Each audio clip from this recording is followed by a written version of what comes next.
को 2 टॉफी नहीं दे रहे, जा रहे हैं वहाँ इडली देने। जिनकी मांग में सिंदूर भरा था 2 चुटकी, उनको टॉफी दिए होते तो जसोदा बेन जी खुश होती। भारतीय परंपरा थी, भारतीय परंपरा में अग्नि के साथ फेरे लेने, चुटकी सिंदूर की कीमत क्या जाने नरेंद्र बाबू। गोबर इसलिए कहते हैं तुम अनुभक्त पत्रकारों के लिए ऑलराउंडर पदार्थ है, खेत में पड़ता है तो खाद का काम करता है और तुम्हारे दिमाग में पड़ गया है। देखो कितना विलक्षण प्रतिभा के हो, सब चंगासी चल संगासी, सबकी चड्डी फटी पड़ी है, घर में नहीं चल रहे चूल्हे हैं, लोग अपना अंडरवियर बनियान नहीं खरीद पा रहा है, लोग अपना पैंटी बरा नहीं खरीद पा रहा है, फिर भी मोदी मोदी मोदी, यही मोदी फिबिया तो खा रहे हैं देश को। तो हराम का खाता है वही मोदी का भाजपा का गुण गाता है। मांग में सिंदूर भरा था 2 चुटकी, उनको टॉफी दिए होते तो जसोदा बेन जी खुश होती। ये भारतीय परंपरा थी, भारतीय परंपरा में अग्नि के साथ फेरे लेने, 2 चुटकी सिंदूर की कीमत क्या जाने नरेंद्र बाबू। चिराग तले अंधेरा है, जसोदा बेन को 2 टॉफी नहीं दे रहे, जा रहे हैं वहाँ इडली देने। अरे भैया, आप नॉर्वे की महिला पत्रकार जो आपसे सवाल पूछा था, आप अगर महिलाओं के सम्मान में होते प्रधानमंत्री जी, तो आप उस महिला पत्रकार को शाबाशी देते, उनके सवालों का जवाब देते। लेकिन प्रधानमंत्री की पोल खुल जाती, ढोल फूट जाती, डंका बजने की बात, डंका पति का पोल खुल गया नॉर्वे में। आप समझिए नॉर्वे क्यों गए प्रधानमंत्री जी। जब मध्यम वर्गीयों से उन्होंने अपील किया था कि विदेश की यात्राएं रद्द कीजिए, तो प्रधानमंत्री जी जहां देश में नीट का परीक्षा लीक हुआ, पेपर लीक 2024 से, आपने सुधीर कुमार सिंह आईएएस को केंद्रीय प्रतिनियुक्ति पर भेजा, आपने छत्तीसगढ़ तक भेजा, लगातार प्रमोशन देते रहे। प्रदीप जोशी उसी आरएसएस की पाठशाला का जो नर्सरी है बीजेपी का एबीवीपी, उनके छात्र नेता थे। क्या विदेशी रणनीति के तहत गए? अडानी का व्यापार कराना देश हित में है। ए पापा की परी, तभी आपको क्या था, नॉर्वे ने कैंसिल कब किया था? जब अमेरिका में आर्थिक अपराध के तहत लंगोटिया यार अडानी पर केस चल रहा था, तो प्रधानमंत्री जी ने किस तरीके से ट्रेड डील किया, किस तरीके से माफीनामा लिया। नॉर्वे ने उसी अमेरिका के केस के बाद अपना डील कैंसिल कर दिया था। प्रधानमंत्री जी विदेश यात्रा, देश की बात क्या गलत कर दिया? अडानी को व्यापार दिलाना गलत नहीं है। आप देखिए ये है पापा की परी। ये लोग, जब नॉर्वे की महिला पत्रकार ने सवाल पूछा प्रधानमंत्री जी से, तो अडानी केस के बारे में पता न चले, अडानी के डील के बारे में पता न चले, और ये लोग हर दिन टीवी चैनलों पर बैठकर भांड की तरह प्रधानमंत्री का गुणगान करते हैं। अरे अंजना, हम कश्यप कह रही हैं जो सवाल होना चाहती थी महिला पत्रकार, मोदी जी से सवाल करके फेमस होना चाहती थी। बड़ा समझदार हो यार, लगता है गोबर खा लिए हो क्या च्यवनप्राश समझ के। सारा कोहिनूर तुम्हारे दिमाग में ही भर गया है?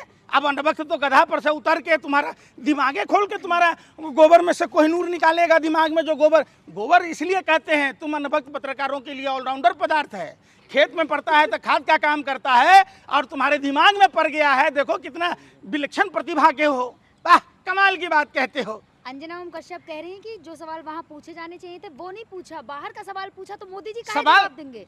सवाल दुम दबा के भाग गए देश के प्रधानमंत्री। देश के प्रधानमंत्री को जवाब देना था कि जहां देश वैश्विक संकट से गुजर रहा था, 28 फरवरी से वैश्विक संकट था, आप देश के प्रधानमंत्री से यह सवाल पूछा न जाना चाहिए। फरवरी, मार्च, अप्रैल, मई तक आप बंगाल में टालमई दीदी गई, टालमई दीदी गई, आप 10 रुपए की ढाल मूली खा रहे थे। किसको बेवकूफ बनाते हैं प्रधानमंत्री जी? भारत की आवाम को बेवकूफ समझते हैं क्या? देश के प्रधानमंत्री आप जब भीख मंगा थे तब, जब आप 40 साल भीख मांग के खाए तब, आप भारत के प्रधानमंत्री हैं, आपके पास 10 रुपया था क्या? आपने विश्व के मानचित्र पर, अरे अमृतकाल में 10 रुपए की चीज, कौन सा अमृतकाल? ये चुनाव तक ही अमृतकाल होता है। 4 मई के बाद देखिए कैसा विषकाल है। अमृतकाल चल रहा है। 27 पेट्रोल पंप अकेला बिहार में बंद हुआ है। 100 रुपया के पेट्रोल से ज्यादा गाड़ियों में नहीं भरे जा रहे हैं। लोगों को गैस सिलेंडर नहीं मिल रहा है, पर्चा लीक हो रहा है। भ्रष्टाचारियों का ये आलम है कि कोई नकली दवाई बेच रहा है, और दूसरे का तो छोड़ दीजिए अमृतकाल। अमृतकाल तो बनारस से, जहां से प्रधानमंत्री सांसद चुने जाते हैं, वहां व्यापार मंडल की महिला अध्यक्ष के पास अंडरगारमेंट्स खरीदने का पैसा नहीं है। मोदी जी, आपने तो अपने महिला कार्यकर्ताओं को कंगाल कर दिया।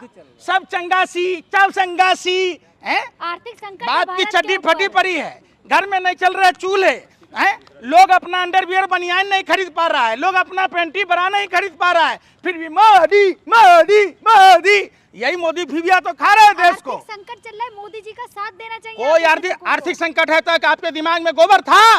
28 फरवरी से क्या आप कर रहे थी? हैं? आप नाच रही थी प्रधानमंत्री कार्यालय के सामने कि पापा लिफाफा देंगे।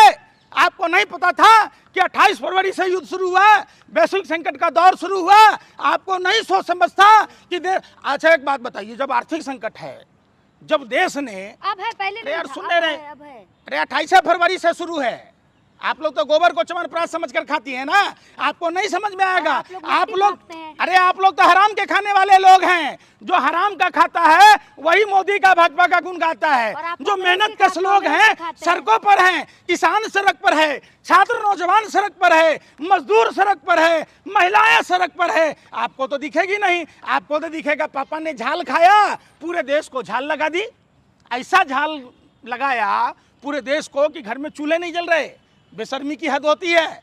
इतना भी मत गिरो 2 पैसे के लिए, तब तो आप गूंगे और बहरे हो जाते हो। 28 फरवरी से लोग देख रहा था कि आप लोग किस तरीके का मुजरा चैनलों में बैठकर गा रही थी।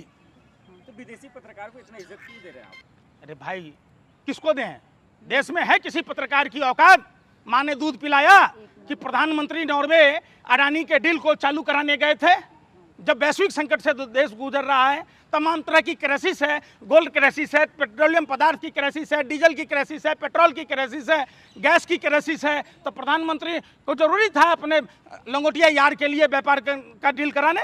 नहीं कराते आप। लेने गए थे मोदी जी, भारत आ रहे, भारत की संपत्ति भारत आ रही थी। अरे सुन लो, भारत की संपत्ति, जो संपत्ति बचा है, आप समझिए कि लोग ये कहते थे मौनी बाबा के बारे में, मौनी बाबा, वो अब पता चला जब देश लूट गया कि देश में सरदार जो था सरदार था। और सरदार कौन था? आज मनमोहन सिंह जी की बातें याद आती है कि काश अगर देश की जनता भूतपूर्व प्रधानमंत्री मनमोहन सिंह जैसे अर्थशास्त्री प्रधानमंत्री की बात को माना होता तो ये व्यर्थ शास्त्री देश को कंगाल न किया होता। आज ये तमाम तरह की क्राइसिस न होती।